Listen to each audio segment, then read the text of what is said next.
This clip was made possible thanks to Arcade Wonders. More about them after the clip. Hey, it's Chris from Charity Board Gamer. I'm going to tell you a little bit about my experience with Behext. I have loved this game quite a bit. And one of the things that is hilarious is the fact that I have recorded, I don't know how many times, and have had issues with it afterwards. And I've just gone crazy because of it. Perfect example, we did a live stream of this previous week, and the camera froze. We had no clue that it froze because we were having that much fun playing this game. That's kind of how it was for us. There's just something enjoyable about that. And so when I got done and I checked out the recording and noticed that everything was frozen, I was like, oh crap. But that's how enjoyable this game's been.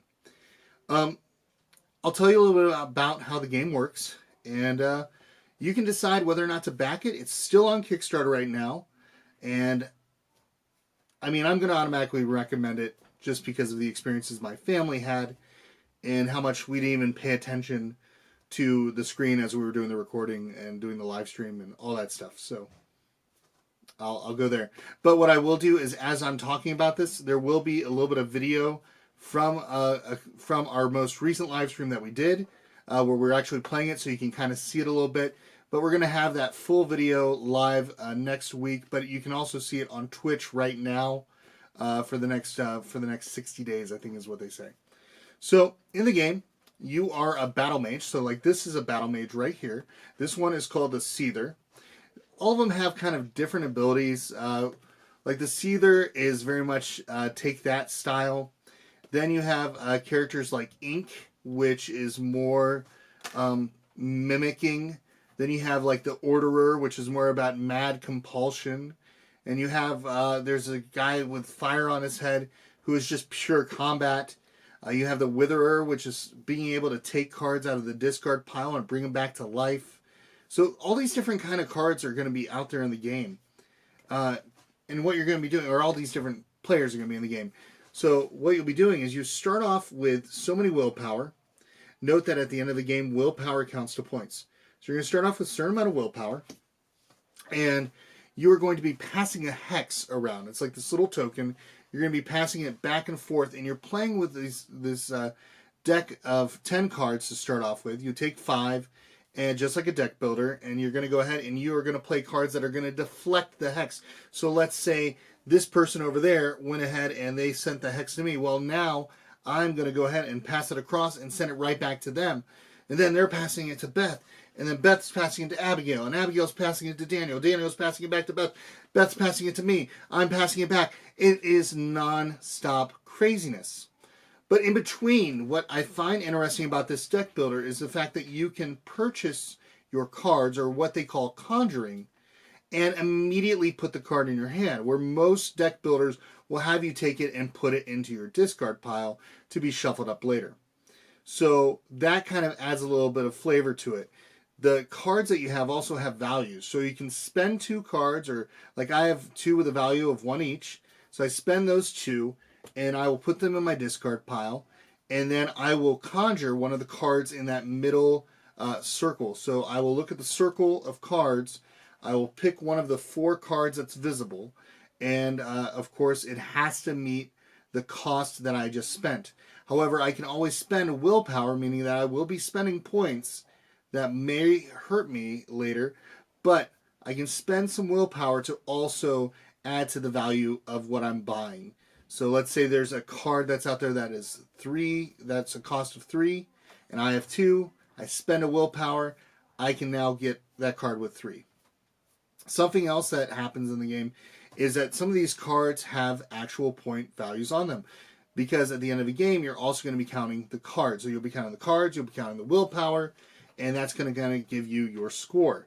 And in case there's a tie, it's whoever has the most willpower is going to win. So that's a little bit about that. Other cards that come out, you have like these standing effect cards that are called charms. They're green, and so they might be a shield, it might be a mirror effect, might be one where it says that you cannot pass the hex back to the person that just sent it to you.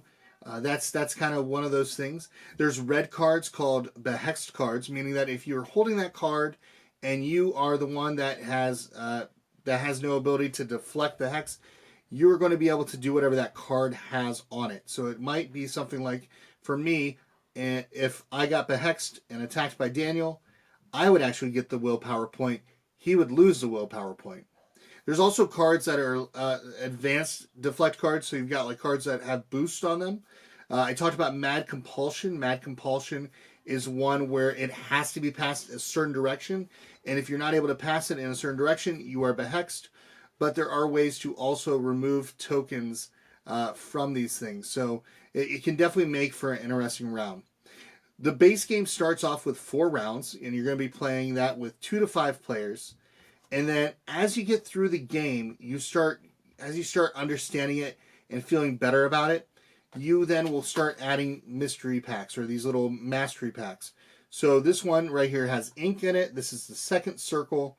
This has some extra cards. This one's all about mirror effects or mimicry. So that's something that's in there. One of the other characters, we just opened up the 3rd mastery pack, which we really enjoyed, and this has the Dream Augur. Now, the Dream Augur is all about drawing cards. There's so many cards that he has that involve drawing cards. You also have the ability to play at 9 rounds when you are playing with these new mastery levels. But there's also a new token that goes at the end, so at the 9 rounds, and there's one, of course, that goes at the first round. So as you complete each round, this green little gem moves closer to the yellow one. And if some cards get revealed, there's these cards called Surge cards. You will automatically move that round token down. You're bringing them closer, and then once they meet, that's when you finish that round. So you'll go ahead, you'll take that round, and you'll finish it, and that'll be the last round of the game. Then you'll score. There's also other cards that are like secret hidden objective type cards. There'll be 3 cards that are face down. You'll pick one, you'll look at it, you'll put it back. Everybody else can pick one of those 3. You don't know what the other 2 are.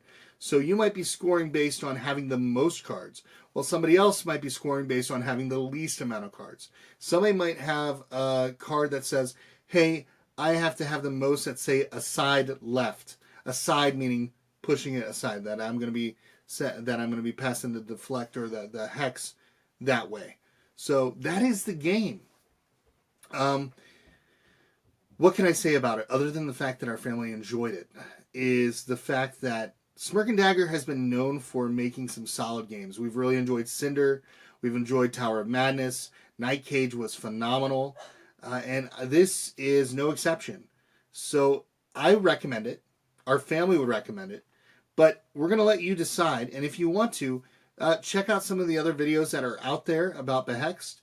I know Tantrum House also enjoyed this one.